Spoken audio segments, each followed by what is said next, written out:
தயவு அருட்பெருஞ்சோதி அருட்பெருஞ்சோதி தனிப்பெரும் கருணை அருட்பெருஞ்சோதி அருட்பெருஞ்சோதி தயவையா வந்தனமையா. இப்போ நம்ம அன்பு ஒளி எனும் இறைமனிதன் குழுவின் சார்பில் நம்ம வாலண்டரிஸா முன் வந்து 6th standard to 12th standard +2 இது ஹையர் செகண்டரி ஸ்கூலில் நம்ம அப்ரோச் பண்ணுறோம். அதாவது இதனுடைய நம்முடைய கோல் அப்படி என்னன்னா உண்மை கல்வி, மாணவர்களுக்கான உண்மை கல்வி. இது வந்து வள்ளல் பெருமான் சாகா கல்வின்னு சொல்றாரு. பொதுவாக நம்ம இது வந்து ஆன்மீக கல்வின்னு சொல்லலாம். ஆன்மீக கல்வின்னா எல்லாருக்கும் அது புரியும். அதாவது இப்போ மாணவர்கள் படிக்கிறதுக்கும் இந்த கல்விக்கும் என்ன வித்தியாசம்ன்றத முதல்ல பார்ப்போம். இப்போ படிப்பு கல்வின்னு 2 வேர்டு இருக்கு இல்லைங்களா? ஹலோ, படிப்பு கல்வின்னு சொல்லிட்டு 2 வேர்டு இருக்கு. படிப்புன்றது அந்த கல்வி என்பது ஒரு கடல் மாதிரி வச்சுக்கணும். அதுல சில ஒரு குடம் எடுத்து படிக்கிறது தான் படிப்புன்னு அப்படின்னு சொல்லலாம். அதுல வந்து நம்ம இந்த படிப்புனால நம்ம மாணவர்களுக்கு, மாணவ சமுதாயத்துக்கு கிடைக்கிற ஒரு என்னன்னா பசி அறலாம், நல்ல வாழ்க்கையில வந்து அறுசுவை உணவு உண்ணலாம், இருக்க இடம் பங்களா கட்டிக்கலாம், மற்ற வாகன வசதிகள், திருமணம் செய்து கொள்ளலாம். இப்படி இந்த ஒரு வாழ்க்கை அமைச்சு கொடுக்கறது தான் இந்த படிப்பு. அதுக்கு மேல வந்து படிப்புக்கு ஒன்றும் வேலை இல்லை. ஆக இந்த படிப்புனால நம்ம எதிர்பார்க்கறது பொருள் சம்பாதிக்கணுன்ற ஒரே ஒரு நோக்கத்தினால்தான் இந்த கல்வித்துறை இப்போதை வரைக்கும் அந்த கல்வித்துறை இருந்தது. ஒரு 200 வருடங்களுக்கு ஐயா கேக்குறீங்களா? இப்ப 200 வருடங்களுக்கு முன்னே எடுத்துக்கிட்டோம்னா இந்த கல்வி வந்து குருகுல கல்வியில உங்களுக்கு நமக்கு வந்து திருக்குறள், அவைக்குறள், இந்த மாதிரி ஒரு தேவாரம், திருவாசகம் இதுதான் சொல்லி கொடுப்பாங்களே தவிர்த்து இப்ப சொல்லி கொடுக்குற மாதிரி A² + B² C² அந்த ஒரு விஞ்ஞானம் அப்ப வளரல. அப்ப பாத்தீங்கன்னா விவசாயம், நெசவு இதுதான் மெயினா இருந்து, அப்புறம் ஆடு மாடு மேய்க்கிறது, மற்ற இந்த குடிசை கட்டுறது, வீடு கட்டுறது, இதெல்லாம் வந்து ஏழைகள் அவ்வளோ இதா மாட்டாங்க. ஆக விவசாயமும் நெசவும் தான் அதிகமா இருந்த காலத்துல இந்த ஆர்ட்ஸ் வந்து கம்மியா தான் இருந்தது. சயின்ஸ் டெவலப் ஆக அந்த வெவ்வேறு தொழில்கள் வந்து வளர ஆரம்பிச்சிச்சு. அப்ப இன்னைக்கு பார்த்தோம்னா லட்சக்கணக்கான தொழில்கள் இருக்கு. அதுல இப்ப வந்து அவசியமா இந்த விஞ்ஞானம் தேவைப்படுது. அந்த விஞ்ஞானத்தை வச்சுக்கிட்டு வாழ்க்கையில எல்லா வசதிகளும் மாணவர்கள் தேடிக்கொண்டு வாழ்க்கையை வந்து முந்தி மாதிரி இல்லாம நல்ல ஒரு தேகபோக வாழ்க்கைக்கு, புலன் இன்ப வாழ்க்கைக்கு எந்த தடையும் இல்லாம அதை ஃபீட் பண்ற மாதிரி இந்த படிப்பு நமக்கு அமைச்சு கொடுக்குது. ஆக படிப்புன்றதுக்கு சரவணானந்த சாமி என்ன சொல்றாருன்னா, இந்த படிப்பை வந்து நம்ம பிழைக்கலாம், கொஞ்ச காலம் பிழைக்கலாம். அதுலயும் படிச்சது எத்தனையோ எவ்வளவோ படிப்பு, எவ்வளவு படிச்சாலும் MD படிச்சாலும் சரி, MCom படிச்சாலும் சரி, IAS படிச்சாலும் சரி, வாழ்க்கையில நமக்கு எந்த வியாதியும் வராது, எந்த சோதனையும் வராது, எந்த அபாயம் வராதுன்னு சொல்லிட்டு உறுதி அளிக்க முடியாது இல்லைங்களா? படிப்புனால பணம் கிடைக்கும், ஆனா வந்து வாழ்க்கையில கண்டிப்பா நிம்மதியா வாழலாம், ஆனந்தமா வாழலான்ற ஒரு உறுதி சொல்ல முடியாது, ஆரோக்கியமா வாழலான்னு உறுதி சொல்ல முடியாது. இன்னொன்னு சேகரிக்கப்பட்ட பொருள் நிரந்தரமா நிச்சயமா நம்மகிட்ட தங்கிடும்னு சொல்ல முடியாது. அது வந்து எந்த வகையினாலும் எந்த ஒரு 4 நாள் நம்மை விட்டு போய்விடலாம், அல்லது நாம் அதை விட்டு பிரிந்து விடலாம், அகால மனம் அடைந்து விடலாம். இது நம்ம அன்றாட வாழ்வை நம்ம பார்த்துக்கிட்டு தான் இருக்கோம். ஆக படிப்புனால ஒரு மனிதனுக்கு வெற்றியா தோல்வியா வாழ்க்கையிலன்னா பெரும்பாலும் அது தோல்வியில் தான் முடிஞ்சது. ஆக கல்வின்றது முற்றிலும் வேறானது. படிப்புன்றது புறப்பொருள்கள், முன்னிலையில் காட்சியாகும் பொருள்கள், ஆற்றல்கள், கோள்கள், அண்டபிண்டங்கள், பொருள்கள், அணுக்கள், இதை பற்றி ஆய்வு செய்யறது இந்த படிப்பு. கல்வின்றது என்னன்னா முன்னிலைப்படு பொருள்களை ஆய்வு செய்வதை விட்டுவிட்டு இது எல்லாம் யார் அறிந்து கொள்வது என்கின்ற அறிவை ஆய்வு செய்வது தான் கல்வி. ஆக சுருக்கமா சொல்லணும்னா தன்னை பற்றி தெரிந்துக்கிறது தான் கல்வி, தன்னை யார் என்று தெரிந்து கொள்வது தான். ஆனா அதை விட்டுட்டு மற்ற எல்லாத்தையும் பற்றியும் தெரிஞ்சுக்கிறது, தனக்கு அந்நியமா எதை பற்றியும் அறியறது தான் படிப்பு. அதனாலே தான் நமக்கு நித்தியம் இல்லாத ஒரு வாழ்வில் தான் நம்ம வெரி டெம்பரவரி வாழ்வில் தான் வாழ்ந்துகிட்டு இருக்கோம். கல்வி என்பது தன்னை பற்றி அறிவதல். அப்ப இதெல்லாம் நம்ம அறிகிறோமே, இந்த அறிவுன்றது என்ன, அதை பற்றி தெரிந்து கொள்வது தான் இந்த கல்வின்றது. இந்த ஆன்மீக கல்வி அல்லாத படிப்பு மாத்திரமா அந்த கல்வித்துறை மாணவர்களை இப்ப அது கொண்டு போறதுனால என்ன அபாயத்தில் அவங்க சிக்கிக்கிறாங்கன்னா, முதல்ல ஒழுக்கமின்மை. அது தவறி போயிடுறாங்க. வெவ்வேறு மார்க்கத்துல போயிட்டு வாழ்க்கையில சிக்கிக்கிட்டு பலவிதமான மாயா இன்பங்களை சிக்கிக்கிட்டு அவங்க வாழ்க்கையே சீரழிஞ்சு போகுது. அது இல்லாம எந்த ஒரு நேர்மையான வழியில அந்த மாணவன் அவனுடைய வாழ்க்கையில பணம் சம்பாதிக்கிறானா அப்படின்னு பார்த்தோம்னா, இப்ப நம்ம எல்லாருக்குமே தெரியும், ஹாஸ்பிட்டல் முதல் கொண்டு அரசியல் வரையில நேர்மையா நடந்துக்கிறாங்கன்னா அது ரொம்ப ரொம்ப கஷ்டம். 99% பேர் நேர்மை இல்லாதான் போறோம். காரணம் எல்லாம் நாம இப்பெல்லாம் மாணவரா இருந்துதான் வந்தோம். அப்போ மாணவ பருவத்துல அந்த கல்வித்துறை ஆகட்டும், நம்ம பெற்றோராகட்டும், அரசியல் அமைப்பாகட்டும் அதுக்கு சரியான வழியில நடத்திக்கிட்டு போல. ஆக கல்வி என்பது ஒரு ஆன்மீக கல்வி அப்படின்றது ஒரு மாணவனுக்கு மிக மிக மிக ஒரு அவசியமான ஒன்று. இந்த ஒரு உண்மை கல்வின்னே சொல்லுவோம். ஆன்மான்ற வார்த்தை கூட நம்ம பயன்படுத்த வேண்டாம். ஏன்னா கடவுள் மறுப்பு கொள்கையாளர்கள் இதெல்லாம் வேண்டான்னு சொல்றாங்க. அறிவு, அந்த அறிவு சம்பந்த உண்மை கல்வி அந்த மாதிரி ஒரு இதுல கொண்டு போகும்போது, இதனால மாணவனுக்கு உடனடியாக கிடைக்கிற ஒரு மிகப்பெரிய ஒரு நன்மை என்னன்னா, எல்லா மாணவர்களுக்கும், பெரும்பாலான மாணவர்களுக்கு, ஒரு சிலரை தவிர மற்றவர்களுக்கு ஞாபக சக்தி ரொம்ப ரொம்ப குறைவா இருக்கிறது. அதனாலதான் அவங்க மதிப்பெண் குறைவா எடுக்கலாம், ஞாபக சக்தி கம்மி. அதனால +2 முடிச்சுட்டு ஒரு டிகிரி கோர்ஸ் போகும்போது ஒரு லட்சக்கணக்கில் பிரைவேட் காலேஜில் காசு கட்டிட்டு போக வேண்டிய ஒரு சூழ்நிலை ஏற்படுது. அதனால இந்த உண்மை கல்வியில நம்ம முக்கியமா சொல்லி கொடுக்கறது தியான பயிற்சி. இந்த தியான பயிற்சி ஒரு காலையில ஒரு மாணவன், பெரும்பாலான மாணவர்கள் 5 மணிக்கு கண்டிப்பா எழுந்துப்பாங்க, இல்லைன்னா படிக்க முடியாது. 5 மணிக்கு எழுந்துப்பாங்க. ஒரு 10 நிமிடம் முன்னாடி எழுந்துக்கிட்டு நம்ம அந்த அந்த உள்ளொளி தியான பயிற்சியை ஃபாலோ பண்ணாங்கன்னா, அந்த தியான பயிற்சி வாழ்க்கையில 10 நிமிடங்கள், காலையில் எழுந்த உடனே ஒரு 10 நிமிடங்கள், இரவு எல்லா வேலையும் முடிச்சுட்டு படுக்கிறதுக்கு முன்னாடி ஒரு 10 நிமிடம், 24 மணி நேரத்துல ஒரு 20 நிமிடம் மட்டும் இதுக்காக செலவு பண்ணும்போது அவங்களுடைய நன்மை கோடி கோடியா அவங்களுக்கு நன்மை கிடைக்குது அப்படின்னு வள்ளல் பெருமான் சொல்றாரு. இதுல முக்கியமா நம்ம தெரிவிக்க வேண்டியது என்னன்னா, இதுல சாதி, சமயம், மதம் இது எதுவுமே உள்ள நுழையில. யார் வேண்டுமானாலும், எந்த மதத்தை சார்ந்தவர்களானாலும், எந்த சமயத்தை சேர்ந்த மாணவர்களானாலும் தாராளமா தைரியமா இந்த உள்ளொளி தியானத்தை ஃபாலோ பண்ணலாம். இன்னொன்று, இந்த மனப்பாடம் பண்ற திறன். ஒரு சில பேர் மாணவர்கள் பார்த்தீங்கன்னா ஒரு சம்மரியை 10 முறை 20 முறை மனப்பாடம் பண்ணுவாங்க. மனப்பாடம் பண்ணி அதை விட்டுட்டு ஒரு 2 மாசம் பொறுத்து பார்த்தா கம்ப்ளீட்டா மறந்துடும். திருப்பி அரை ஆண்டுக்கு அதை திரும்பவும் மனப்பாடம் பண்ணும். அந்த மாதிரி ஒரு இது ஏற்படாது. இந்த தியானம் பயிற்சி பழக பழக பழக அந்த மாணவனுக்கு ஒரு எக்ஸ்ட்ரீம் கான்சன்ட்ரேஷன் அது கிடைச்சிடும். அதனால ஸ்கூல்ல பாடங்கள் நடத்தும் போது வாத்தியார் சொல்லும் போதே அவனுக்கு புரிஞ்சிடும். இப்போ மனப்பாடம் அதை மக்கப் பண்றேன்னு சொல்லுவாங்க இல்லைங்களா?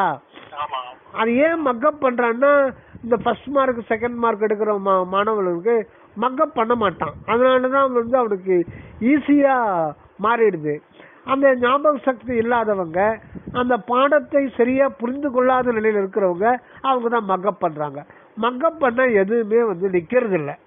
எப்படியும் நீங்க நாளைக்கு எக்ஸாம்னா இன்னைக்கு திருப்பி மறுபடியும் மக்கப் பண்ணதை ரிமைண்ட் பண்ணணும். அப்படி பண்ணாலும் பரீட்சை எழுதும் போது சில முக்கியமான வரிகள் மறந்துடுது. அதனாலதான் இவ்வளவு பிரச்சனையை சந்திக்கிறான். ஆக ஃபர்ஸ்ட் மார்க் செகண்ட் மார்க் அப்படின்ற ஒரு முதல் மாணவன் இரண்டாம் மாணவன் இல்லாம ஒரு கிளாஸ் ரூம்ல 50 பேருக்குன்னா 50 பேருமே நல்ல மதிப்பெண்கள் எடுக்கலாம்ன்றதுதான் நம்முடைய நோக்கம். இது புறப்பிழைப்புக்காக தான். இதுக்கும் ஒரு இது வேணும் இல்லைங்களா? அதாவது ஒரு நல்ல உத்தியோகம் நல்ல பொருள் ஈட்டி இருந்தாதானே நம்ம வாழ்க்கையில எதையுமே இது பண்ண முடியும். இது ஒரு கடகால் மாதிரி தான். அதனால உண்மை கல்வி ஆன்மீக கல்வின்னு சொல்லிட்டு நம்ம துறவியா சாமியாரா போயிட முடியாது. ஆனா இந்த உலகத்துல வாழ்வதற்கு செல்வம் அவசியமா தேவை. அதை நேர்மையான முறையில நம்ம பொருள் ஈட்டணுன்றதுக்கு மாணவனுக்கு இந்த தியான பயிற்சி ரொம்ப அவசியமாகுது. இன்னொன்னு, வாழ்க்கையில நம்ம என்னதான் படிச்சாலும் என்னதான் பொருள் சேர்ந்தாலும் எந்த ஒரு பதவியில இருந்தாலும் எந்த நேரத்துல எந்த நோய் வரும், எந்த ஒரு ஆக்சிடென்ட் வரும், இதை தடுக்க முடியாது. இதை தடுப்பதற்கு ஒன்றே ஒன்று, அந்த இயற்கை சக்தியை நம்ம நமக்குள்ளே கண்டுபிடித்து அதை சார்ந்து வாழ்ந்தோமேனால் எல்லா சகல உதவியும் நாம் பெற்றுக்கொண்டு அதை ஹெல்த் அண்ட் வெல்த் ரெண்டுமே பரிபூரண நிலை நமக்கு கிடைக்கும். அது இல்லாம வாழ்க்கையில நல்ல ஒரு மனநிறைவோடும் அன்போடும் கருணையோடும் வாழ்க்கை ஒளிமயமான வாழ்க்கை மாணவர்களுக்கு கிடைக்கும். இது இப்போதைய கல்வித்துறையில இது கிடைக்கிறதுக்கு சாத்தியம் இல்லை.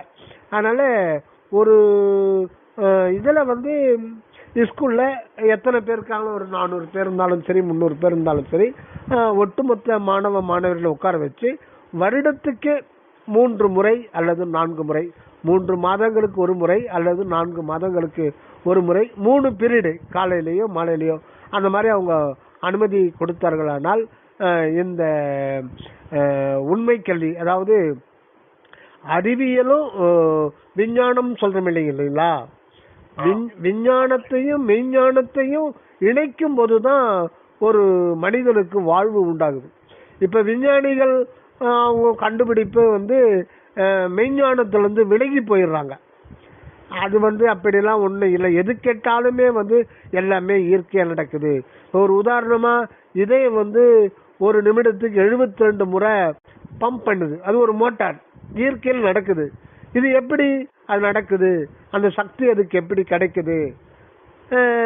நுரையீரல் ஒரு நாளைக்கு 21,600 முறை சுருங்கி விரியுது. சுருங்கும் பொழுது கார்பன் டை ஆக்சைடு வெளியில வந்துடுது, விரியும் பொழுது நம்ம காற்றை உள்ள எடுத்துக்கிறோம். இது ஒரு ட்ரிப். இந்த மாதிரி 24 மணி நேரத்துல 21,600 முறை இது இயற்கையாவே நடக்குது. நாம அதை பத்தியே நினைக்கிறது இல்ல. அந்த இதெல்லாம் எப்படி நடக்குதுன்னா எல்லாமே இயற்கை. அதுக்கு மேல அவங்க எதுவும் சொல்ல மாட்டேன்றாங்க. எல்லாமே இயற்கை பாது, இயற்கை நடக்குது. இல்ல இதெல்லாம் நடத்துறதுக்கு ஒரு பெரும் சக்தி இருந்து இதை கண்காணிக்குதுன்னு சொன்னோம்னா இல்ல, அப்படிலாம் கிடையாது. அப்படிலாம் ஒண்ணு கண்காணிக்கல, யாரும் இதை இயக்கல, எல்லாமே அதுவா தானா இயங்குது. ஒரு ஆட்டம் எடுத்துக்கிறோம். இப்போ 1400 கோடி வருடங்களுக்கு முன்னாடி இந்த பிரபஞ்சம் தோன்றுதுன்னு சொல்லிட்டு விஞ்ஞானிகள் ஒரு கணிப்பா சொல்றாங்க. அது பார்க்கும்போது அப்போ அந்த எந்த காற்று மண்டலத்துல இருந்த காற்று தான் இப்பவும் இருக்கு. புதுசா எதுவுமே கிரியேட் பண்ண முடியாது. இப்போ உதாரணமா ஒரு ஹைட்ரஜன் அணு எடுத்துக்கிறோம். ஐயா கட்டாயிருக்கா? கேக்குதுங்களா? கேக்குதுங்களா? இப்போ ஒரு ஹைட்ரஜன் அணு எடுத்துக்கிறோம். இப்போ காற்று மண்டலம் போது ஹைட்ரஜன், நைட்ரஜன், கார்பன், ஆக்சிஜன், இன்னும் நிறைய காற்றுகள்லாம் இருக்கு. இதுல ஹைட்ரஜனும் ஆக்சிஜனும் அதிகமா இருக்கு, நைட்ரஜன் கார்பனும் அதிகமா இருக்கு. இப்போ ஹைட்ரஜன் அணுவை மட்டும் எடுத்து நம்ம இந்த விஞ்ஞானிகள் கண்டுபிடிச்சு அந்த அணுவகத்தில் இருக்கிற எல்லா உண்மையும் வெளிப்படுத்திருக்காங்க. 200 வருடங்களுக்கு முன்பே அது தொடங்கி 150 வருடங்களுக்கு முன்னாடி எல்லா இதையும் வெளிப்படுத்திருக்காங்க. இப்போ 10,000 20,000 வருடங்களுக்கு முன்னே நம்ம தமிழ ஞான சித்தர்கள் ஞானிகள்ல அணு என்பதுதான் இருக்குது, அந்த உலகமே அணு சேர்க்கையினால் ஆனதுன்னு கண்டுபிடிச்சு சொல்லியிருக்காங்க. அந்த வார்த்தை எப்பவோ வந்துடுச்சு தமிழ்ல 10,000 வருடங்களுக்கு முன்னாடி. ஆனா அந்த அணுவுக்கு உள்ள என்னென்ன இருக்குது அப்படின்றது ஒருவேளை அவர்களுக்கு தெரிந்திருக்க கூடும், அப்படி தெரிந்திருந்தாலும் அதை பற்றி சொன்னால் யாரும் நம்ப மாட்டாங்க. ஏன்னா அதை ப்ரூவ் பண்ணும். அது ப்ரூவ் பண்ணுறதுக்கு அதுக்கப்புறம் 10,000 வருடங்களுக்கு இந்த காலத்தில் தான் அதுக்கான ஒரு மனிதனுக்கு அந்த ஒரு உத்வேகம் ஏற்பட்டு எல்லாமே ஆதாரபூர்வமாக நிரூபித்து அணு என்பது 3 வகையான ஆற்றல்களால் ஆக்கப்பட்டதுன்னு சொல்லிட்டு நடுவில் உட்கருவில் அணுவுக்கு உட்கருன்னு ஒன்று இருக்கு, மையப்பகுதி, அதில் தான் புரோட்டான் இருக்கு, அந்த புரோட்டானோட நியூட்ரான் இருக்கு, அந்த அவுட்டர் ஆர்பிட்ல வந்து எலக்ட்ரான் இருக்கு. இப்போ ஹைட்ரஜன் அணு எடுத்துக்கிட்டோம்னா அதுதான் முதன்மையானது ஹைட்ரஜன். அதில் மட்டும் அந்த ஹைட்ரஜனில் மட்டும்தான் ஒரு புரோட்டான், ஒரு நியூட்ரான், ஒரு எலக்ட்ரான். இந்த எலக்ட்ரான் வந்து அந்த மையத்தில் இருக்கிற புரோட்டான் எந்த அசைவும் இல்லாமல் அது நிலையாக அப்படியே இருக்கு. அதை சுற்றிக்கிட்டு வருது இந்த எலக்ட்ரான். என்ன வேகத்தில் சுற்றிக்கிட்டு வருதுன்றதும் கண்டுபிடிச்சு சொல்லியிருக்காங்க. 2200 கிலோமீட்டர் வேகத்தில், அதாவது ஒரு வினாடிக்கு 2200 கிலோமீட்டர் வேகத்தில் அது சுற்றிக்கிட்டு இருக்கு. எப்பத்திலிருந்து சுற்றிட்டு இருக்கு? 1400 கோடி வருடமா சுற்றிக்கிட்டு இருக்கு. இதுலேருந்து தான் இதை பற்றி கண்டுபிடிச்ச பிறகு தான் இதிலிருந்து மின்சாரம் உற்பத்தி பண்ணலாம் அப்படின்னு கண்டுபிடிச்சிட்டாங்க. இந்த எலக்ட்ரான் அதில் வந்து ஃப்ரீ எலக்ட்ரானாக இருக்கிற அந்த மெட்டீரியலை பார்த்து அந்த கனிமத்தை பார்த்து அதிலிருந்து அந்த ஃப்ளோ பண்ணுற மாதிரி ஒயரில் ஃப்ளோ பண்ணுற மாதிரி கொண்டு வந்து இப்போ எல்லாமே எலக்ட்ரிசிட்டி இல்லைன்னா ஒன்றுமே இல்லை. ஃபேன் சுத்தத்துலேருந்து எல்லாமே வந்து அந்த எலக்ட்ரிசிட்டி நமக்கு தேவைப்படுது. அப்போ அவங்க கண்டுபிடிச்சதுனால இந்த உலகத்துக்கு எவ்வளவோ பெரும் பயன் ஏற்பட்டிருக்கு. அது வந்து மறுக்க முடியாத ஒரு பேருண்மை. வந்து இவ்வளவு கோடி ஆண்டுகளாகி இப்போ ஒரு 100 வருடங்களுக்கு முன்பு தான் அந்த எலக்ட்ரிசிட்டி உருவாகி உலகத்தில் பெரிய நன்மையை நமக்கு சௌகரியத்தை உலக மக்களுக்கு கொடுத்துருக்கு. எல்லாமே இந்த விஞ்ஞான கண்டுபிடிப்பு தான் அப்படின்றத மறுக்க முடியாத உண்மை. இன்னும் கண்டுபிடிச்சு அது மையப்பகுதியில் புரோட்டானை பற்றி ஆய்வு பண்ணுறாங்க. அது என்ன அப்படின்னு ஆய்வு பண்ணும்போது அதை வெளியில் கொண்டு வர முடியுமா? அது ஒன்றும் முடியல. அதை உடைக்க முடியுமா அப்படின்னு பார்க்குறாங்க. ஏன்னா அது உடைச்சாதான் அதுக்குள்ள என்ன ஆற்றல் இருக்கு அப்படின்னு அணுவை பிளக்கிறதுக்கு முயற்சி பண்ணும்போது இந்த எலக்ட்ரானும் நியூட்ரானும் ஒதுங்கி போக நடுவில் இருக்கிற புரோட்டான் வெடிக்குது. அப்போ வெடிக்கும் போது அதில் பெரும் நெருப்பும் பெரும் ஜோதியும் வெளிப்படுறது தான் அந்த ஹீரோஷிமா நாகசாகியில் அதை அணுகுண்டு போட்டு அதை பரிசோதனை பண்ணாங்க. அப்போது அந்த புரோட்டானில் இப்போ சாதாரணமாக நம்ம ஒரு கையை மூடுறோம்னா அதில் வந்து லட்சக்கணக்கான கோடிக்கணக்கான வாயு அணுக்கள் இருக்கு. ஒவ்வொன்றுத்துலேயும் அதில் புரோட்டான் இருக்கு. அந்த புரோட்டானுக்குள்ள லட்சக்கணக்கான செல்சியஸ் வெப்பநிலை கொண்டதாக அது இருக்குது. அதை யார் வச்சது?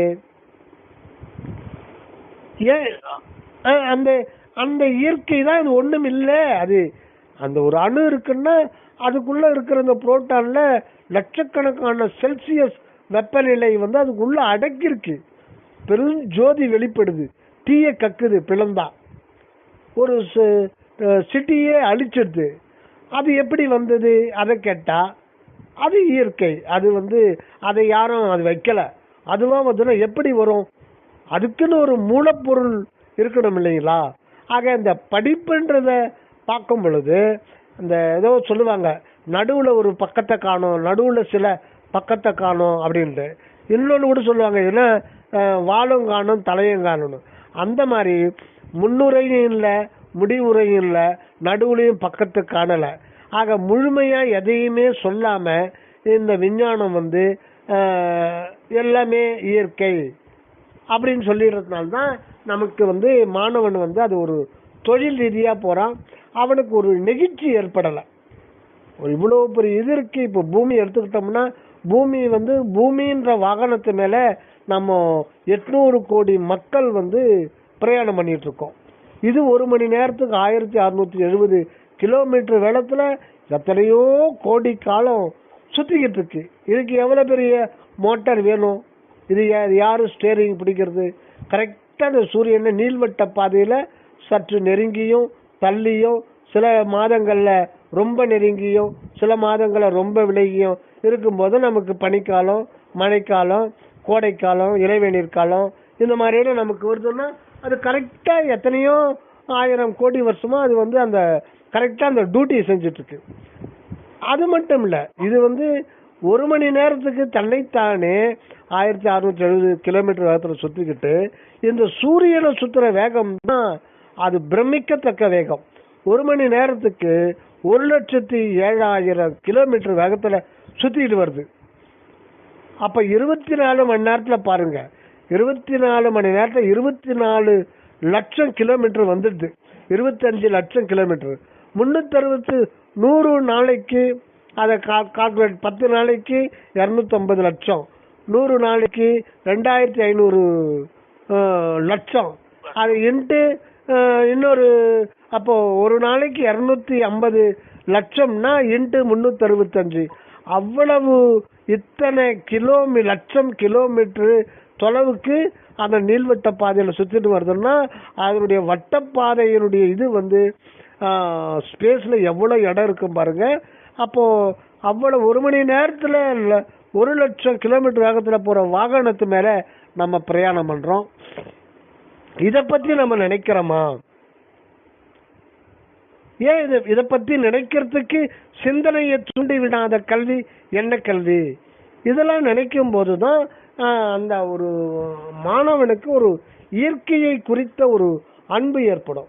இந்த முதல்ல வந்து அந்த மாணவன் வந்து எடுத்த உடனே வந்து ஏ ஸ்கொயர் பி ஸ்கொயர் சொல்லி கொடுக்க கூடாது, சொல்லி கொடுக்க கூடாது.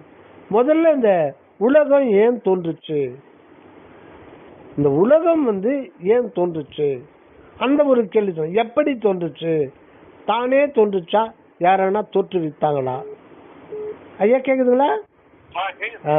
அப்போ இந்த மாதிரிதான் கல்வி முறை இருக்கணுமே ஒழிய எடுத்த உடனே எண்ணு எழுத்து அதை பத்தி சொல்லி கொடுத்துட்டு வெங்காயம் இதுக்கு பேர் வெங்காயம், இதுக்கு பேர் தக்காளி, ரைட்டு எல்லாத்தையும் சொல்றோம். அவன் 5ஆம் கிளாஸ் வரையும் படிச்சுட்டு 6ஆம் கிளாஸ் 7ஆம் கிளாஸ் நாங்கள் 7ஆம் கிளாஸ் படிக்கும் போதெல்லாம் நாமெல்லாம் படிக்கும்போது ஒரு கட்டுரை எழுத சொல்லுவாங்க தமிழ்ல. வாழை தன் வரலாறு கூறுதல், ஒரு ஜஸ்ட் ஒரு இது மட்டும் கொடுத்துட்டு நீயே எழுதிக்கிட்டு வா. தென்னை தன் வரலாறு கூறுதல், ஆறு தன் வரலாறு கூறுதல், மழை தன் வரலாறு கூறுதல். எதுக்குன்னா இதெல்லாம் வந்து சமுதாயத்துக்கு நீரின்றி அமையாது உலகு. இந்த மழைன்றது எப்படி வருது, ஏன் வருது, அது என்ன ப்ராசஸ் ஆகுது, ஆறு இல்லைன்னா விவசாயமே பண்ண முடியாது, அது என்னென்ன பயன் கொடுக்குது. தென்னை மரம் ஓரறிவு தாவரம் தான், அது தொட்டாதான் தெரிஞ்சுக்கும். ஆனா சமுதாயத்துக்கு தென்னை மரம் தேங்காவை கொடுக்குது. தேங்காவை வந்து சமுதாயத்துக்கு எவ்வளவோ நன்மை, எவ்வளவோ சக்தி இருக்கு. அதுக்கு முன்னாடி அது இளநீரா இருக்கு. இளநீர்னால பல நூற்றுக்கணக்கான வியாதியை மனிதன் போக்கிக் கொள்ள முடியும். இளநீர், தேங்காய், இதெல்லாம் அவசியமான உணவு முறையில இதெல்லாம் சேர்த்துக்கணும். அப்புறம் தேங்காய் எண்ணெய், அப்ப அதுல இருந்து கூட இது பால் எடுக்கிறாங்க. இப்படி பல வகையில அந்த வந்து தென்னை மரம் பயன்படுது.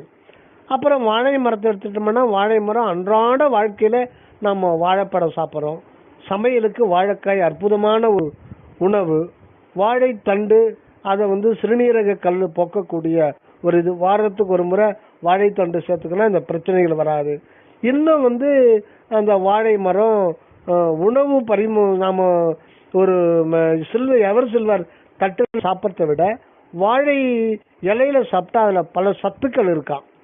சூடா உணவை வாழைத்தண்டில் போட்டு சாப்பிட்டா அதுல பல சத்துக்கள் இருக்கு, அது பல வியாதி போக்குது அப்படின்லாம் சொல்றாங்க. ஆக வாழைக்காய், வாழைப்பழம், வாழைப்பூ மிகப்பெரிய ஒரு மருத்துவ குணம் வாய்ந்தது, பல நோய்களை போக்கக்கூடியது. ஆக இது வந்து இதெல்லாம் ஏன் எழுத சொல்றாங்கன்னா இந்த ஓரறிவு தாவரம் நம்ம சமுதாயத்துக்கு எவ்வளவு நன்மை தருதுன்றத மாணவன் புரிந்து கொள்ள வேண்டும். அப்ப மாணவன் என்ன பண்ணணும் அப்படின்றத வாத்தியார் சொல்லி கொடுக்குறாங்க, அதை சொல்லல. வாழை தன் வரலாறு கூறுதல், தென்னை தன் வரலாறு கூறுதல், ஆறு தன் வரலாறு கூறுதல், கட்டுரை எழுதி மார்க் எடுக்கணும். அந்த மார்க் எடுக்க வைக்க செய்யறது ஆசிரியருடைய பொறுப்பு. அத்தோட அவர் முடிஞ்சிருது. என் மாணவன் வந்து இந்த கட்டுரைக்கு நல்லா மார்க் எடுத்துட்டான், என் கிளாஸ் எங்க ஸ்கூலு நிறைய தேர்ச்சி பெற்றது, அவ்வளவுதான். அதுக்கு மேலே அவங்க டியூட்டி முடிஞ்சிடுது. மாணவனுக்கும் நான் அதை மனப்பாடம் பண்ணி ஏறிட்டேன், எனக்கு நிறைய மார்க் வந்துடுச்சு, நான் எஸ்எல்சி நல்லா பாஸ் பண்ணிட்டேன், எனக்கு அப்படி தான் அது ப்ரொஃபஷ்னலாக தொழில் ரீதியாக ஒரு வியாபார நோக்கில் அந்த மாதிரி ஆயிடுச்ச ஒழிய இது வாழ்க்கை ஒரு டெம்பரவரி பிழைப்புக்கு தானே இதே தவிர இதோட விஞ்ஞானமும் இயற்கையினுடைய பேராற்றலை அன்றாட நாம அதிசயமா வியப்பா பார்த்து அதை போற்றி கொள்ளவில்லை என்றால் நமது வாழ்க்கை என்பது சூன்யமாகத்தான் போகும்.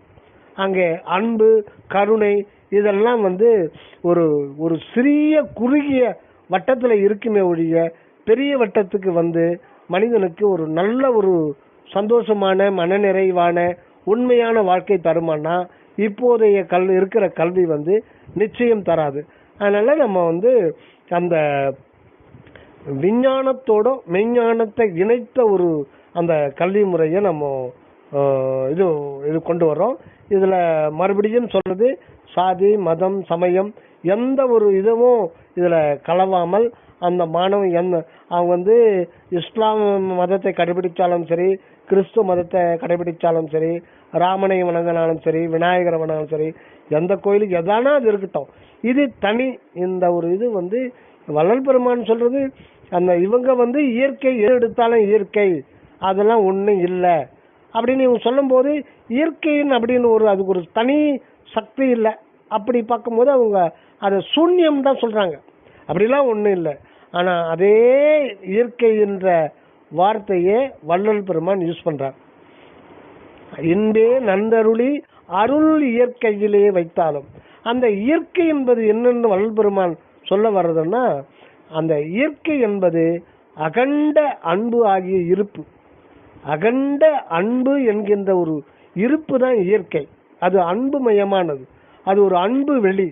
அதனுடைய தன்மை என்னன்னு கேட்டா அகண்ட அன்பு என்கின்ற இருப்பும் எல்லையற்ற கருணை, எல்லையற்ற கருணை தன்மையும் கொண்டதுதான் அந்த இயற்கை. அந்த கருணை தன்மையிலிருந்து தான் பேராற்றல், அதாவது எல்லையற்ற பேராற்றல் உருவாகி அந்த ஆற்றல் தான் இந்த பிரபஞ்சமா வியாபித்திருந்து எல்லாத்தையும் அதுதான் கவனித்து கொண்டிருக்கிறது. அப்போ இந்த பிரபஞ்சத்தை அந்த இயற்கை உருவாக்கியதுக்கு அதுக்குன்னு ஒரு கோல் இருக்கும் இல்லைங்களா? இப்ப எல்லாத்துக்குமே ஒரு கோல் இல்லாம எதுவுமே இருக்காது. நம்ம ஒரு மாணவனுக்கு கூட ஒரு சின்ன பையனை கேட்டா நீ என்னடா படிக்க போறேன்னா நான் டாக்டருக்கு போறேன், அவனையே அறியாம ஒரு கோல் இருக்கும். நான் இன்ஜினியரா போறேன். சின்ன பையனே சொல்லுவான் நான் போலீஸா போறேன், நான் கலெக்டரா போறேன். அவனுக்குன்னு ஒரு கோல் இருக்கும்.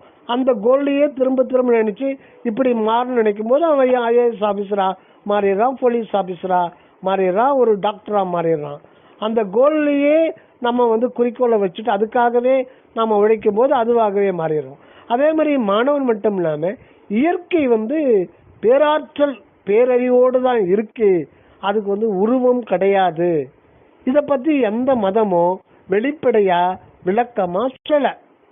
எல்லா மதத்துல இருக்கிற சமய மதத்துல இருக்கிற தலைவர்கள் எல்லாம் ஒரு ஆகமத்தை எழுதி வச்சுட்டு இதுல சொல்றதுதான் நீங்க கேட்கணும். அப்ப மனித சமுதாயத்தை பிளவுபடுத்தி வைக்கிறத விட வேற ஒன்னும் இவங்க பண்ணல அப்படின்றார் வள்ளலார். ஏன்னா வள்ளலாரை பத்தி கண்டிப்பா இந்த உலகத்துல இருக்கிற ஒவ்வொரு மாணவனும் இன்னைக்கு தெரிஞ்சுக்கதான் போறான்.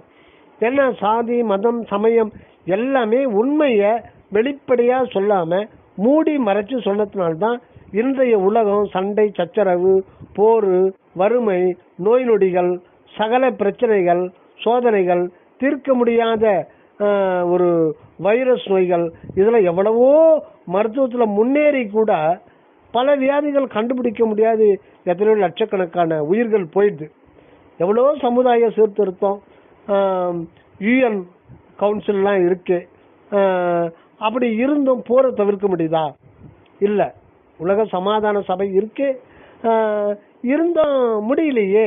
அவங்க அணுகுண்டுதான் நான் 1000 வச்சிருக்கேன், நான் 10,000 வச்சிருக்கேன். ஒருத்தன் மனித சமுதாயம் ஒரே இனம். இந்த நாடு உன்னாடு, என்னாடு, எம்மண்ணு, உம்மண்ணு, கலரை வச்சு பிரிக்கிறது. கலரை வச்சு சொல்லவே வேண்டாம். இவ்வளவு காலமா கருப்பரு, இந்தி வெள்ளையா இருக்கிறவங்க உயர்ந்த ஜாதி அப்படிலாம் கூட பல்லாயிரக்கணக்கான வாழ்ந்து துவேஷத்தோட குரோத மனப்பான்மையோட வேறுபாட்டு உணர்வோட அடிமைகளை நடத்திருந்தாங்க. நிறத்தை வச்சு, தோல் நிறத்தை வச்சு. அப்ப இந்த படிப்பு என்ன பண்ணுச்சு? எல்லாம் படிச்சவங்க தான். பிரிட்டிஷ்காரன் பீரியட்ல அந்த இனவெறி ஒவ்வொருத்தருக்குள்ள ஊறி போயிருந்து. எல்லாம் துறைங்க தான், நல்லா படிச்சவங்க தான். அப்ப படிப்பு உண்மையை உணர்த்தலையே. ஒரே மனிதன்றது, ஒரே இனம், நம்ம எல்லாம் ஒரு தாய், அந்த இயற்கை என்கின்ற தாய்க்கு தான் நம்ம அனைவரும் ஒரே சகோதரர்கள் அப்படின்ற உண்மை எந்த கல்வியும் எந்த மதமும் சொல்லலையே. மதங்கள் என்ன பண்ணிச்சது அப்படின்னா பிரிச்சிச்சு, கூறு போட்டுச்சு மனித சமுதாயத்தையே. நீ இஸ்லாமியன், நீ கிறிஸ்துவன், நீ இந்து, இந்துலயே நீ நாமம் போடுறவன், நீ திருநீர் பூசுறவன், நீ விநாயகரை கும்பிடுறவன், இப்படி பல கடவுள் கொள்கை, பல மத கொள்கை, ஒரே கடவுள் அடையிறதுக்கு பல மார்க்கங்கள். கேட்டா எந்த மார்க்கத்துல போனாலும் அது கடவுளை கலந்துடலான்னு சொல்லிட்டு இதை இப்படி அடிச்சு கொடுத்துட்டு இந்த மதங்கள் பெயராலும் சமயத்தில் பெயராலும் ரத்த ஆறு தான் இந்த உலகம் இதுவரையில கண்டுடுது. காரணம் உண்மையான கல்வி இல்லை.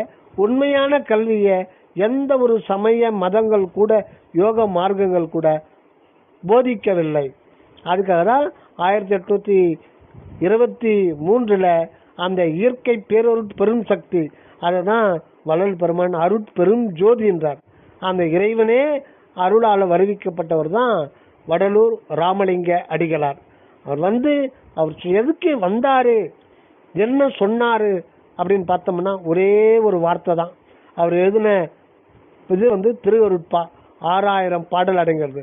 6000 பாடல் மூலமா இந்த மாணவர்களுக்கும் சரி, பொதுமக்களுக்கும் சரி, அனைவருக்கும் அவர் சொல்லிட்டு போனது ஒரே ஒரு வார்த்தையில அடைக்கலாம், இரவாமை. இரவாமையை பத்தி தான் சொன்னார். அப்பவே அவருக்கு சுவாமிகளுக்கு 48 வயது இருக்கும் பொழுது சாகா கல்வி நிலையம் சொல்லிட்டு ஆரம்பிச்சார். அதுல திருக்குறளை முன்னுதாரணமா எடுத்துட்டு திருக்குறள்ல சாகா கல்வியை பத்தி சொல்லியிருக்குன்னு கொஞ்ச காலம் தான் நடத்தினாராம். அப்புறம் யாரும் வரலையாம். அவர் கூட இருந்த அவங்களே அந்த இரவாமை மனுஷன் பிறந்தா செத்து தானே போனோம், அதுல போய் என்ன இது இருக்கு, பிறந்தவன் சாகிறது இயல்பு, சாகாம இருக்கிறது எப்படி சாத்தியமாகும், அதெல்லாம் ஒரு சம்சாரிக்கு அதெல்லாம் ஒரு கனவு மாதிரி, அதெல்லாம் ஆகிற காரியம்னு சொல்லிட்டு யாரும் வரல, மூடிட்டார். ஆனா இயற்கை இந்த உயிரினங்களை படைச்சு இப்ப 40 லட்சம் வருடங்களுக்கு முன்னாடி தான் மனித இனம் தோன்றுச்சுன்னு சொல்றாங்க. 40 லட்சம் வருடங்கள் கழிச்சு இதுக்கிடையில எத்தனையோ சமயங்கள் மதங்கள் எல்லாம் தோன்றுச்சு. ஆனா எல்லாமே இறைவன் சம்மதம் இல்லாம தோன்றல, எல்லாம் சம்மதத்தோடு தான் தோன்றி ஆங்காங்குள்ள பிரிவினரை ஓரளவுக்கு பக்குவப்படுத்தி வந்தது. அது மேல அது முடிஞ்சு போச்சு. அதுதான் வள்ளல் பெருமான் சொல்றாரு. அது சரவணானந்த சாமி சொல்லும் போது எல்லாமே இறைவன் சம்மதத்தினால்தான் தோன்றுது. அந்தந்த ஏரியாவில் அந்தந்த நாட்டில் அந்தந்த பிரிவினரை அந்தந்த இதை வச்சு பக்குவப்படுத்துது. அந்த பக்குவப்படுத்துற வேலை முடிஞ்சு போச்சு. இனி பக்குவப்பட்ட ஆன்மாக்கள் வந்துட்டாங்க. அவங்களுக்கு இப்ப சமய மத மார்க்கங்கள் தேவையில்லை. அவங்களுக்கு தேவை ஒரே ஒரு அருள் நெறி. அதுதான் ஆண்டவர் வரலாறு மூலம் நமக்கு கொடுத்திருக்கார். அந்த நெறியை பின்பற்றினால் வள்ளல் பெருமான் சொன்னது வேற ஒண்ணுமே இல்லை, டெத்லெஸ்னஸ். இதுதான் சொல்லிட்டு போயிருக்கார். இது தான் சாகா கல்வி. இதுதான் உண்மையில உண்மையான கல்வி. அப்ப கல்வி அப்படின்னும் பொழுது அது இரவாமையை கொடுக்கக்கூடியது. அதுதான் முடிவான பேர் அப்படின்றார். படிப்புன்றது முடிவுல நம்மளை சவக்குழியில போய் தள்ளிவிட்டோம். ஆக நம்ம இரவாமைக்கு முயற்சி பண்ணா எந்த ஒரு மனிதனும் மரணமில்லா பெருவாழ்வு வாழ முடியும் அப்படின்னு வள்ளல் பெருமானுடைய அறிவுரை. இதுல முக்கியமா நம்ம இந்த உண்மை கல்வியில மாணவர்கள் சொல்லப்படுறது உடல் ரீதியா இதயம், நுரையீரல், கிட்னி, இதனுடைய பாயிண்ட்ஸ்ல இந்த பயாலஜி எல்லாமே இதுல கவர் ஆயிடும். பிசிக்ஸ், அணுவியல், அணு பத்தி நம்ம சொல்லலாம். இதனால அவங்களுக்கு எல்லா பாடங்களையும் ஈஸியா புரிஞ்சுக்கிற ஒரு இது அது கொடுத்துரும்.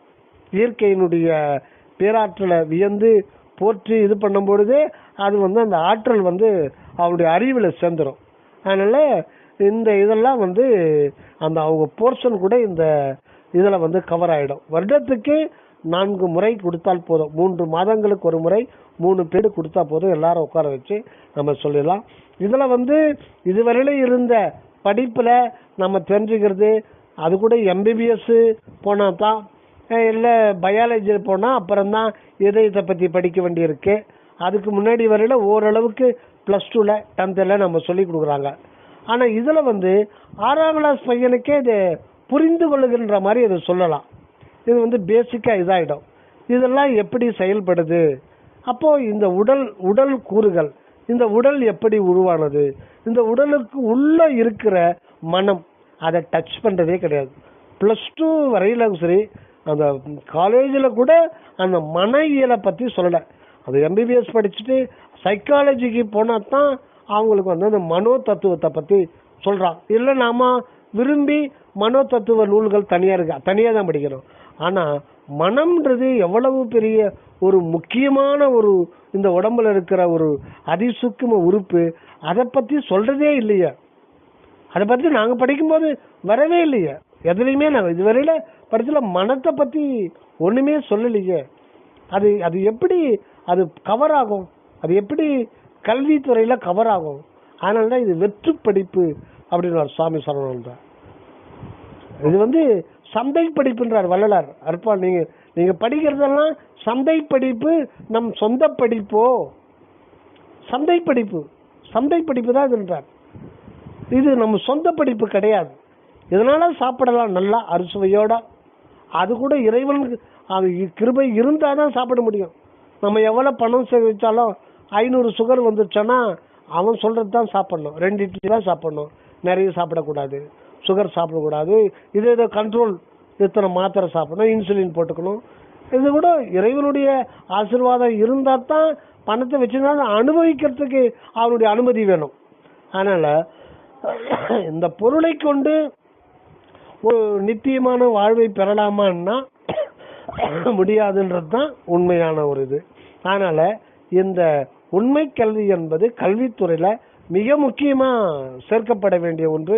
இன்னும் கேட்டால் அந்த 5 நாட்களே வச்சுனா கூட ஒரு பீரியடு இந்த உண்மை கல்வி, அரசியல் இருக்கிற அந்த அரசியல்வாதிகள் கூட இந்த கல்வித்துறையில் சீர்திருத்தம் செய்து இந்த ஒழுக்கம், இயற்கையினுடைய பேராற்றல் எப்படியெல்லாம் அது விளங்குது, இதை பற்றி விளக்கம் செய்யணும்.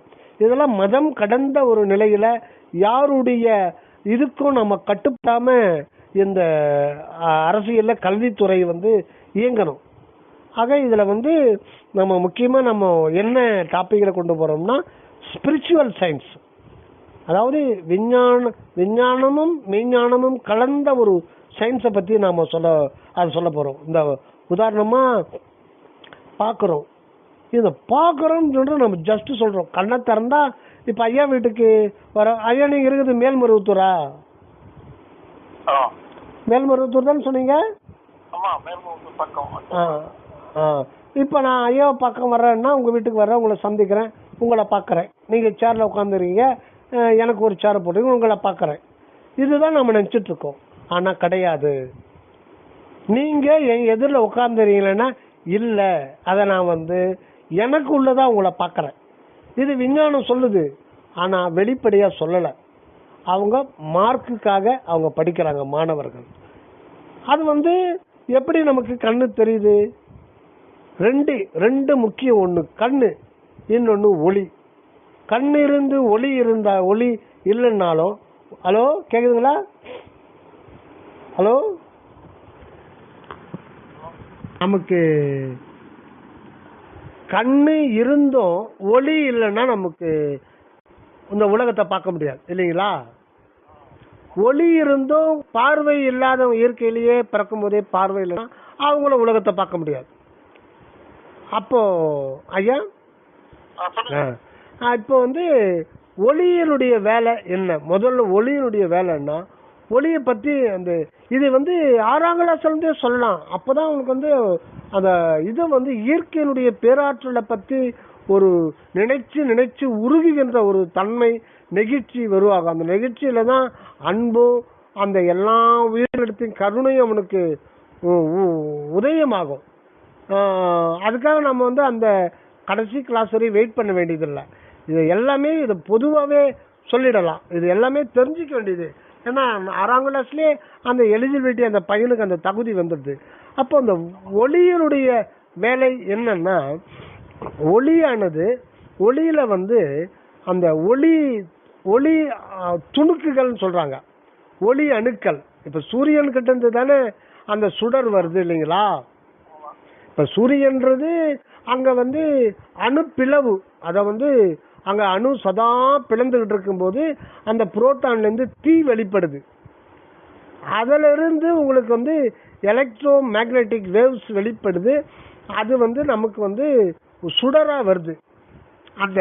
அந்த வேவ்ஸ்லயே வந்து ஒளி அணுக்கள் இருக்கு. ஆனா அந்த ஒளி அணுக்கள்ல வந்து புரோட்டானோ எலக்ட்ரானோ நியூட்ரானோ கிடையாது. இது ஒரு வித்தியாசமானது. அது வந்து எடை நிறை அது கிடையாது. அது வெறும் ஆற்றல். அது ஒன்னொன்னுமே போட்டான்ஸ் சொல்றாங்க. போட்டான்ஸ், இந்த போட்டோன்ற வார்த்தையே போட்டோன்கள் மூலமா தான் வந்தது இல்லைங்களா? அது வந்து மிக மிக மிக சிறியது. அது உலகத்துக்கு வர்றதுக்கு கிட்டத்தட்ட ஒரு 9 நிமிடம் ஆகுதுன்றாங்க. அதாவது 9 நிமிடமோ 12 நிமிடமோ ஆகுது அது இங்க வந்து சேரத்துக்கு. ஏன்னா சூரியனுக்கும் பூமிக்கும் 15 கோடி கிலோமீட்டர் இருக்கா, அதாவது 9 கோடி மைல். இதை கடந்து வர்றதுக்கு சூரியன்கிட்ட அந்தந்த செகண்ட் புறப்படுறது, இங்க பூமியை வந்து அந்த சுடர் அடையிறதுக்கு 12 நிமிடங்கள் அந்த மாதிரி ஆகுது. அப்ப என்ன வேகத்துல வருதுன்னா, அந்த ஒளி துணுக்குகள், ஒளி அணுக்கள் ஒரு வினாடிக்கு 3 லட்சம் கிலோமீட்டர் வேகத்துல அது பயணிக்குது. அதுக்கு அந்த ஆற்றல் எங்கிருந்து வருது? இந்த கேள்வி கேட்கணும். இந்த கேள்வி மாணவங்கிட்ட கேட்கணும். சொல்லுப்பா, அதுக்கு அந்த ஆற்றல் எங்க வருது? ஒன் வே டிராபிக் வந்து பிரச்சனை. 2 பக்கமும் அவனை சிந்திக்க விட்டு இந்த ஆற்றல் எப்படி வருது நீ சொல்லு. உன்னுடைய கருத்து என்ன? உன்னுடைய சயின்ஸ் விஞ்ஞானிகள் கருத்து அது இயற்கைன்னு, அது உன்னுடைய கருத்து சொல்ற. அவனுக்குன்னு ஒரு தனி கருத்து இருக்கும் இல்லையா? அவனை சிந்திக்க விடு, அவன் சொல்லட்டும். அவன் வந்து அவனும் இயற்கைன்னு சொல்றானா, இல்ல வந்து அவன் இல்ல இதை கண்காணிக்கிறதுக்கு இதை இயக்கிறதுக்கு ஒரு சக்தி இருந்தாதான் அது பண்ண முடியும் அவன் சொல்லட்டும். அதுதான் வந்து நியாயமானது. அதுதான் கல்வி. அப்ப அது பட்டு உலக பொருள் மேல பட்டு திருப்பி பிரதிபலிக்குது. அது பாருங்க இயற்கை. அப்படி பிரதிபலிக்கும் போது அது எல்லா பக்கத்துக்கும் அது திரும்பி போகுது. ஆனா இப்ப திரும்பி போகும்போது அது நியூட்ரலா வந்தது. அது ஒரு வெள்ளொலின்னு கூட சொல்லலாம். அது ஒரு பொருள் மேல படும்போது அந்த பொருள் என்ன வண்ணத்துல இருந்தோ அந்த வண்ணத்தை அது எடுத்துட்டு வருதுன்னா, வண்ணத்தை எப்படி எடுத்துட்டு வர முடியும்? ஆனா அது எடுத்துட்டு வருது. இப்போ ஒரு ப்ளூ கலர்ல ஒரு பூ இருக்குன்னு வைங்க, அதுல வந்து சூரிய ஒளி பட்டு நமக்கு நம்ம கண்ணுக்கு வருதுன்னா அந்த போட்டான்ஸ்கள் அந்த வண்ணத்தை எடுத்துட்டு வருது இல்லைங்களா? அந்த வண்ணத்தை எடுத்துட்டு வந்து அந்த வண்ணம் தீர்ந்துலாம் போயிடணும். அந்த வண்ணம் ஃபேட் ஆயிடணும் இல்லைங்களா? அதுலதான் ஃபேட் ஆகுது. லைட்ல வச்சா சில வண்ணங்கள் ஃபேட் ஆகுறதுக்கு காரணம் அது அந்த வண்ணத்தை எடுத்து வருதுன்னு சொல்லலாம். ஆனா வந்து வெயில் இல்லாத இடத்துல வச்சா அது வந்து அந்த மாதிரி ஆகிறதுக்கு இல்லாம போயிடுது. இப்போ வந்து அது நிறைய இருக்கு. அது எவ்வளவோ கேரக்டர் கொண்ட, ஒவ்வொன்றும் ஒரு அற்புத சக்தி கொண்ட கேரக்டர் கொண்ட ஒரு இது ஆற்றல், பொருள், வேவ்ஸ், இதெல்லாம் வந்து இந்த பிரபஞ்சத்துல நிறைந்து செயல்பட்டு கொண்டே இருக்குது. இதெல்லாம் ஏன் செயல்படுது, என்ன காரணத்துக்காக செயல்படுது, அதை வந்து அவனுடைய மாணவனுடைய இதுக்கு அதை விட்டணும். விட்டுட்டு நீ 2 நாள் கழிச்சு சொல்லு நீ என்ன சொல்ற. இந்த மாதிரிலாம் வந்து கவுன்சிலிங் மெத்தட்ல தான் கல்வி இருக்கணும். அப்போ அவனுடைய கண்ணோட்டம்னா கண்ணு இல்ல, அந்த கருத்தோட்டம் வந்து அபாரமா இருக்கும். வாத்தியார் எதிர்பார்க்காத அளவுக்கு அவன் சொல்லுவான்.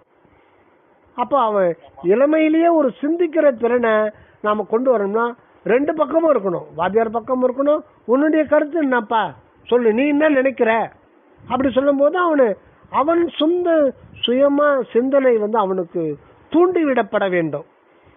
நாம போட்டு அழுத்தம் கொடுத்து நம்ம திணிக்க கூடாது. இப்ப இருக்கிற படிப்பு திணிப்பு தான், திணிக்கிறது தான். இது இப்படித்தான், இது இப்படித்தான், அதுக்கு மேல அது ஒண்ணும் இல்லை.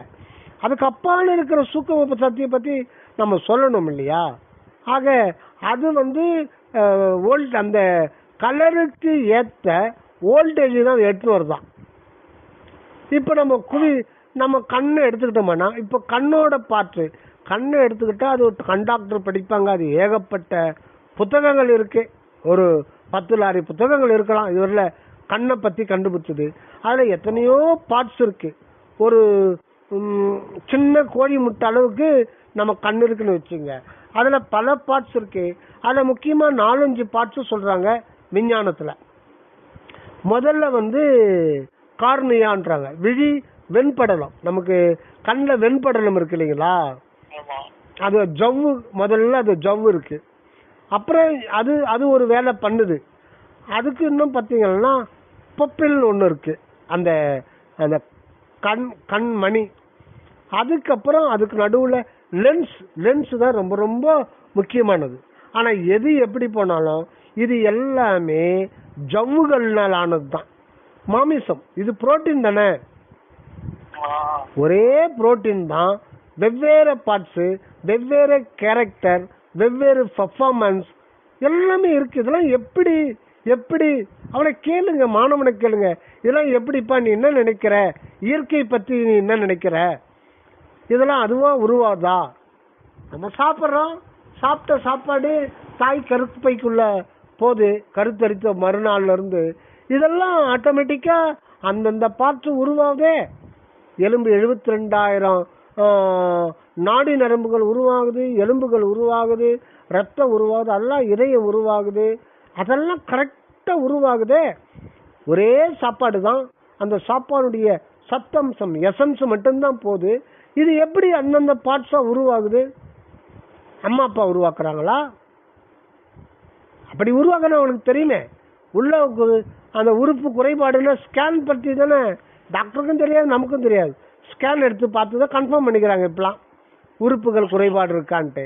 அப்ப யாருக்கு எதுவும் தெரியாது, இயற்கைக்கு மட்டும் தெரியும்.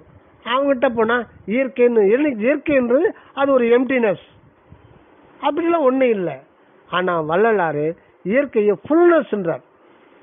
ஃபுல்னஸ் அது என்ன ஃபுல்னஸ்னா அகண்ட அன்பு என்கின்ற ஒரு இருப்பு. அது மட்டும் இல்ல, அதுக்கு எல்லையற்ற அருள் தன்மை கொண்ட பேராற்றல் பெரும் சக்தி கொண்ட ஒன்றுதான். அது ஒரு வெளிதான், அது இயற்கையாக இருக்கிறது. அதுதான் எல்லாத்தையும் இது பண்ணு.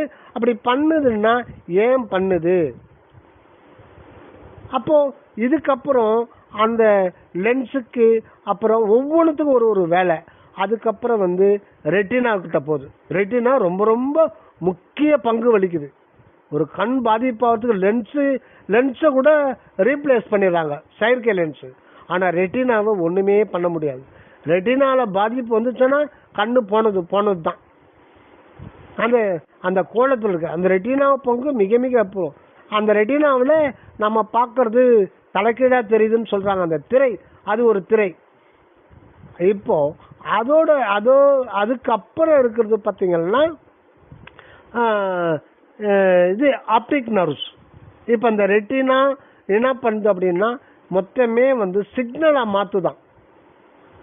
இப்போ நீங்க உங்க வீட்டுக்கு வந்துட்டேன், நீங்க உட்காந்துக்கிறீங்க, சேர்ல உட்காந்து இருக்கீங்க, அங்க டிவி போடுது, அங்க அம்மா நின்றுருக்காங்க, அங்க உங்க மகன் உட்காந்து இருக்காரு, பெரியம்மா உட்காந்து இருக்காங்க, அந்த பக்கம் ஜன்னல்ல மரம் தெரியுது. இதெல்லாம் எப்படி தெரியுது? டோட்டலா போட்டான்கள் அதை வோல்டேஜ் எடுத்து வந்து அந்தந்த பொருள் எந்தெந்த இருக்கு, என்னென்ன வடிவத்தில் இருக்கு, என்னென்ன கலர்ல இருக்கு, எந்த தூரத்தில் இருக்கு, இவ்வளவு இன்ஃபர்மேஷனும் என்ன ஆகுதுன்னா டோட்டலா சிக்னலா மாற்றப்படுகிறது. எலக்ட்ரோ மேக்னெட்டிக் சிக்னலா மாற்றப்படுகிறது. ஒன்லி சமிஞ்சை. ஐயா கேக்குதுங்களா? அது ஒரு செய்தியாக தான் மாற்றப்படுகிறது. செய்தியாக மாற்றப்பட்டது ரெட்டினா அந்த ஆப்டிக் நர்வ்ஸோட ஹேண்ட் ஓவர் பண்ணுது. இந்த ஆப்டிக் நர்வ்ஸ் அது என்ன பண்ணுது, மூளைக்கு கொண்டு போய் மூளையில் இருக்கிற நியூரான்கள் கிட்ட ஒப்படைக்குது. அங்கே தான் நம்ம உணர்றோம் அப்படின்னு விஞ்ஞானம் சொல்லுது. ஏன் இதெல்லாம் இப்படி இவ்வளவு இதுன்னா, இப்படி நீங்கள் செய்தியாக மாற்றி அங்கே வந்து தான் நாம் உணர்றோம். அப்போது நீங்கள் அங்கே உட்காந்துக்கிறது அது உண்மைதான். ஆனால் நான் எங்கே உணர்றேன்னா எனக்குள்ளதான் உணர்றேன். நீங்கள் உட்கார்ந்தது 5 அடி தூரத்தில் உட்காந்துக்கிறீங்க, அது உண்மைதான். ஆனால் அந்த உண்மை வந்து எனக்கு எப்படி எனக்கு அனுபவத்தில் வருதுன்னா, எனக்கு உள்ள அந்த நியூரான்கள் தகவலை சொல்லுது. எப்படி சொல்லுது? ஆஸ் இட் இஸ் சொல்லுது. எது எப்படியோ அதை அப்படியே எனக்கு தகவலாத்தான் சொல்லுது. இவ்வளவும் விஞ்ஞானிகள் கண்டுபிடிச்சு சொல்லியிருக்காங்க. ஆனால் நடுவில் சில பக்கத்தை காணும் இல்லைங்களா? நடுவில் சில முக்கிய பக்கத்துக்களை காணும். இன்னொரு பழமொழி, தலையும் காணும் வாழும் காணும். ஆக முன்னுரையும் காணும் முடிவுரையும் காணும். முக்கியமாக நடுவில் ஒரு பக்கத்தை காணும். இந்த நடுவில் இருக்கிறவனை விட்டுட்டோமே, இது எல்லாத்துக்கும் காரணகர்த்தா ஒன்று இருக்கே, இயற்கை. அதுதானே எம்டின்னு, அது ஒன்றும் இல்லை எம்டின்றாங்க. அதுதானே ஃபுல்னஸ்ன்றாரு வள்ளலாறு ஞானிகள். அதை பற்றி தான் இந்த ஆன்மீக கல்வி இது பண்ணுறது. அது ஸ்பிரிச்சுவல் சயின்ஸு. ரெண்டாவது டெத்லெஸ்னஸ் எஜுகேஷன், அந்த இரவாமை பற்றி. அது கொஞ்சம் வள்ளல் பெருமான் டீப்பாக சொல்கிறாரு. அதை ஸ்டெப் பை ஸ்டெப்பாக தான் நம்ம அதை கொண்டு போகணும். இது ரெண்டும் மூலமாக நம்ம கடைசியில் நமக்கு மூன்றாவது கிடைக்கிறது யூனிவர்சல் பிளிஸ்ஃபுல் லைஃப், பிரபஞ்சம் முழுதும் நிறைந்த பேரின்ப பெருவாழ்வு. அந்த வாழ்வு எக்காலும் நீங்காது. இதுதான் கல்வி மூலம் நமக்கு கிடைக்காது. இந்த கல்வியை படிச்சுட்டோம்னா இது ஒரு கடல். இந்த கடல்ல ஒரு குடம் தான் படிப்பு. இது வந்து அவன் சர்வ சாதாரணமா ஒரு முறை பற்றி தூக்கி போட்டு போயின்னு விளையாட்டே இருக்கலாம். அவன் 99-100 மார்க் எடுத்துருவான். அது மட்டும் இல்லை, அவனுக்கு எல்லா விதமான நன்மைகளும் இயற்கையை போற்றி புகழ்ந்து அதை வாழ்த்துகின்ற போது, இயற்கை தான் கடவுள். கடவுள் என்பது இயற்கையாக உள்ளவர். அதுதான் வள்ளல் பெருமான் இயற்கை உண்மை என்றாரு. இயற்கை உண்மை வடிவினரே ஆடவாரீர், இயற்கை உண்மை வடிவினரே அணையவாரீர். இயற்கை உண்மை இதுதானே வள்ளல் பெருமான் சொல்றாரு. உண்மைன்றது தான் கடவுள் என்றார். உண்மைதான் சத்தியம். அதாவது அது ஒரு பொருள் இருக்குது, அதுதான் மெய்ப்பொருள். அந்த மெய்ப்பொருள்ன்றது கண்ணாலலாம் பார்க்க முடியாது. அதை உணர்வுல தான் உணர முடியும், உள்ளுணர்வுல தான் உணர முடியும். ஆக கல்வின்னும் போது இந்த உடம்பு, அதுக்கடுத்தபடியா இருக்கிற மனம், அதுக்கடுத்தபடியா இருக்கிற உயிர். மனதை பற்றியே சொல்லல. இவன் எந்த காலத்துல இந்த கல்வித்துறை உயிரை பத்தி சொல்ல போது, எந்த காலத்துல சொல்ல போறான்? அப்ப அது வெறும் பிழைப்பு, சோறு போடும், அவ்வளவுதான். வேற அதை விட வேற ஒண்ணும் இல்லை. வள்ளல் பெருமான் சொல்ற மாதிரி சோறதே விளைந்தேன் அப்படின்லாம் சொல்லுவார். தூங்குவதே சுகமென அறிந்தேன், சோறதே பெரும் பேரென்றாம் உணர்ந்தேன். ஆக உண்ணுவதற்கும் உறங்குவதற்கும் இனச்சேர்க்கையை விளைவதற்கும் கண் கழிக்க சினிமா டிவி பார்ப்பதற்கும் இதுக்கு மட்டும்தான் இந்த படிப்பு. இந்த சுகபோகங்களை விட்டு நாம் எப்போ போவோம் அது சொல்ல முடியாது. அதுல எந்த கேரண்டியும் கிடையாது. எத்தனை பேர் எத்தனை ஆக்சிடென்ட்ல அகால மரணம் அடைஞ்சு போறான். ஆக உண்மையான ஆனந்தமான அன்புமயமான கருணைமயமான மன நிம்மதியான நோயற்ற வாழ்வு வாழணும்னா இந்த ஒரு வாரத்துக்கு ஒரு பீரியடு வேண்டாம். நம்ம கேட்கறது நமக்கு அனுமதி ஒரு 3 மாதங்களுக்கு ஒரு அரை நாள் கொடுத்தா வள்ளல் பெருமான் ராமலிங்க அடிகளாருடைய அருளால எங்களுடைய சிற்றறிவுக்கு எட்டிய வரையில் நாங்கள் தகவலை பகிர்ந்து கொள்கிறோம் ஐயா. இதுல உடல் மனம் உயிர் அதுக்கடுத்து இருக்கிறது தான் அறிவு. உண்மையில நாம அறிவுன்னா மாணவனை ஒரு 60 மார்க் எடுத்தோம்னா அவன் பரவாயில்ல பண்ணான், 80 மார்க் எடுத்தோம்னா அவனுக்கு நல்ல அறிவுப்பான்னு சொல்றோம். இது அறிவு கிடையாது. இது மனம் சம்பந்தப்பட்டது. இது அறிவுக்கும் இதுக்கும் சம்பந்தமே கிடையாது. அந்த டேப் ரெக்கார்டில் நம்ம குரலை பதிவு பண்ணிட்டோம்னா அது திருப்பி போட்டால் அது சொல்லும். அதே தான் மக்கப் பண்ணுறது, புரிஞ்சிக்கிறது, அதை அப்படியே திருப்பி நம்ம பேப்பரில் எழுதி நல்ல மார்க் வாங்குகிறோம். அதை வச்சு பதவி, பட்டம், சம்பளம், உலக சுகபோகங்கள், இதை சில காலம் அனுபவிச்சு நம்ம செத்து போகிறோம். இதுதான் படிப்பு நமக்கு கொடுக்குற ஒரு இது தவிர இதை தவிர வேற ஒன்றும் இல்லை. ஆக கல்வின்றது இதை விட கோடி கோடி கோடி பங்கு அதிகமான வருது. இந்த கல்வியினால் நாம் பெறுவது வாழ்வு. இதுதான் உண்மையான ஒரு வாழ்வு. வாழ்வு என்ற சொல்லுக்கு பின்னாடி மரணம் என்பது கிடையாது. படிப்புன்னா அது ஈக்குவல் டு பிழைப்பு. பிழைப்புன்றது பிழை என்ற வார்த்தை பாருங்க, அதுல பிழைப்பு அப்படின்னாலே சர்வானந்த சாமி சொல்றாரு, பிழைன்னா தவறு செய்தல். பிழைன்னு அதுலயே வருது. நீ உன்னுடைய ரூட்டு தவறு அப்படின்னு சொல்லிட்டு பிழைப்பு சொல்லுவாங்க. அவன் போயிட்டான்பா, அவன் இங்க உதவாதனான் தான், பாம்பேக்கு போயிட்டான், நல்லா புழைக்க கத்துக்கிட்டான்பா அப்படின்னு சொல்லுவாங்க. பிழைன்னா அது தவறு. இப்ப ரீசெண்டா ஒரு ரயில்வே ஸ்டேஷன்ல அந்த கவுண்டர்ல, டிக்கெட் கவுண்டர்ல ஒரு பார்த்தங்க ஐயா, அதாவது right is right, wrong is wrong அப்படின்ட்டு. அது கீழே ஒரு சென்டென்ஸ் விளக்கம் கொடுத்தோம்னா எனக்கு ஞாபகம் இல்லை, அது தமிழ்ல வேணா சொல்றேன். ரைட் இஸ் ரைட்னா அதுக்கு என்ன விளக்கம் கொடுக்குறான், இதுதான் சரியான வழி அப்படின்னு சொல்லியிருக்காங்க நமக்கு.